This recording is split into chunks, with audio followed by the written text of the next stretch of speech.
madaxweynaha dalka Ruushka Master Vladimir Putin ayaa saaka hiirtii hore ku dhawaaqay inuu si rasmi ah u bilowday howlgalkii ka dhanka ahaa dalka Ukraine isagoo ciidamadiisa ku amray in ay weerar ku ekeeyaan dalka uu maalmaha birta dul hayay ee Ukraine.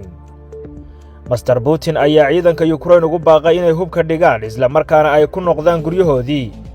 waxaana intaasi kadib bilaabmay duqaymo Ruushku ka sameeyay magaalooyin u badan bariga dalka Ukraine iyadoo toos loo galay xiisad dagaal. wasaaradda arrimaha dibadda ee dalka Ukraine ayaa xaqiijisay in weerar lagu soo qaaday dalkeeda. wasiirka arrimaha dibadda ee dalka Ukraine ayaa Ruushka ku eedeeyay in ay bilaabeen dagaal uu ku soo qaaday isagoo sheegay in uu weeraray magaalooyin nabad ah oo dalkiisa ka mid ah. qaraxyo waaweyn ayaa laga maqlay caasimadda dalkaasi ee Kiev iyo magaalooyin kale oo bariga dalkaasi ah sida magaalada Kharkiv ee dhacda meel aan sidaasi uga fogeyn caasimadda dalkaasi. waxaana la sheegayaa in gantaalada qaar ay ku dhaceen garoonka diyaaradaha ee caasimadda Kiev. weerarka oo 3 jiha ka imanaya ayuu Ruushku ku tilmaamay mid uu kaga jawaabayo daandaansiga uu ku tilmaamay in ay wado NATO. weeraradan ayuu Ruushku la eegtay saldhigyadii ciidamada iyo dhulkii kaydka hubka ee Ukraine. madaxweynaha Ukraine Master Volodymyr Zelensky ayaa ku dhawaaqay in sharciga dagaalka uu ku soo rogay dalka oo dhan isagoo sheegay in si gardarraa uu Ruushku dagaal ugu soo qaaday dalkiisa.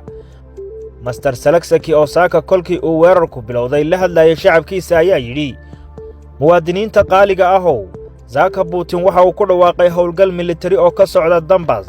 Ruushku waxa uu weerar ku qaaday saldhigyadii hubka ee dalkeenna waxaana qaraxyo laga maqlayaa meelo badan.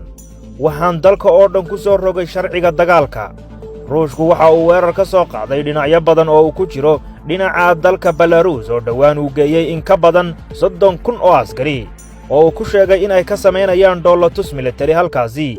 ciidamada cirka ee Ukraine ayaa sheegay in ay iska caabiyeen weerarada gantaalaha ee ka imanaya dhanka Ruushka. 7 qarax oo waaweyn ayaa sida wararku sheegayaan laga maqlay caasimadda dalkaasi Ukraine kuwaasi oo dhammaantood ahaa gantaalo uu soo liishaamay dalka Ruushku. waxaana la sheegayaa in cabsi xooggan ay soo food saartay dadka reer Ukraine. beesha caalamka gaar ahaan waddamada reer galbeedka iyo xulafada gaashaanbuurta NATO oo iyagu ahaa garabka ay isku haleynaysay Ukraine ayaa si weyn u cambaareeyay weerarkan. xogayaha guud ee NATO Master Jens Stoltenberg ayaa sheegay in Ruushku uu qaaday tallaabooyin aanu ka fiirsan balse aanu mahadin doonin. wuxuuna sheegay in NATO ay samayn doonto wax walba oo suuragal ah si ay u difaacdo dalka Ukraine. sidoo kale madaxweynaha Mareykanka Joe Biden ayaa si weyn u cambaareeyay dagaalka uu Ruushku saaka ku qaaday dalka Ukraine. Biden ayaa sheegay in Ruushku mas'uuliyaddeeda qaadi doono wixii halkaasi ka dhaca. sidoo kale qaramada midoobay oo yeeshay shir degdeg ah ayaa ku dhawaaqay in Ruushku si degdeg ah uu joojiyo daandaasiga dagaal ee wado. xogayaha guud ee qaramada midoobay Master Antonio Guterres ayaa yidhi xiisaddan waa in si degdeg ah loo joojiyo. isaguna ra'iisul wasaaraha Ingiriiska Master Boris Johnson ayaa sheegay inuu aad uga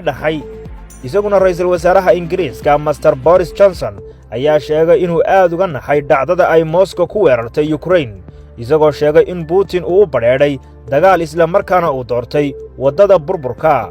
wararku waxa ay sheegayaan in aanu xaalku sahlanayn isla markaana uu Ruushku ilaa hadda wado duqaymaha.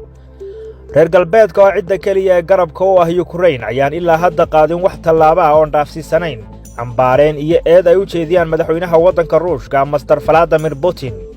dadka reer Ukraine ayaa la sheegayaa inay isu diyaarinayaan dagaal weyn. waxaana dagaalkan saaka bilaabmay haddii uu sii baaho laga cabsi qabaa inuu saamayn kala duwan ku yeesho dhammaan nolosha caalamka iyadoo laga yaabo inuu Ruushku cunaqabateyn la saaro isla markaana uu isaguna kaga jawaabo mid kale oo uu saaro Yurub iyo Mareykanka. taas oo halis gelin karta dhaqaalaha caalamka iyo weliba xasiloonidii dunida ka jirtay.